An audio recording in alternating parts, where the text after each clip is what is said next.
आम्बेडकर अपने जीवन में भारत के संभवतः सबसे पढ़े लिखे व्यक्ति थे। उन्होंने मुंबई के मशहूर एल्फिस्टन कॉलेज से बीए की डिग्री ली थी। बाद में उन्होंने कोलंबिया विश्वविद्यालय और लंदन स्कूल ऑफ इकोनॉमिक्स से पीएचडी की डिग्री प्राप्त की। शुरू से ही वो पढ़ने और बागवानी करने और कुत्ते पालने के शौकीन थे।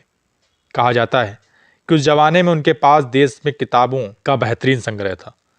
मशहूर किताब इनसाइड एशिया के लेखक जॉन गुंथेर ने लिखा है कि 1938 में जब राजगृह में अम्बेडकर से मेरी मुलाकात हुई थी तो उनके पास 8000 किताबें थीं और उनके मौत के दिन तक ये संख्या बढ़कर 35,000 हो चुकी थी। बाबा साहब अम्बेडकर के निकट सहयोगी रहे शंकरानंद शास्त्री अपनी किताब my experiences and memories of doctor Baba Saheb Ambedkar में लिखते हैं, मैं रविवार 20 दिसंबर 1944 को दोपहर 1 बजे अम्बेडकर से मिलने उनके घर गया। उन्होंने मुझे अपने साथ जामा मस्जिद इलाके में चलने के लिए कहा।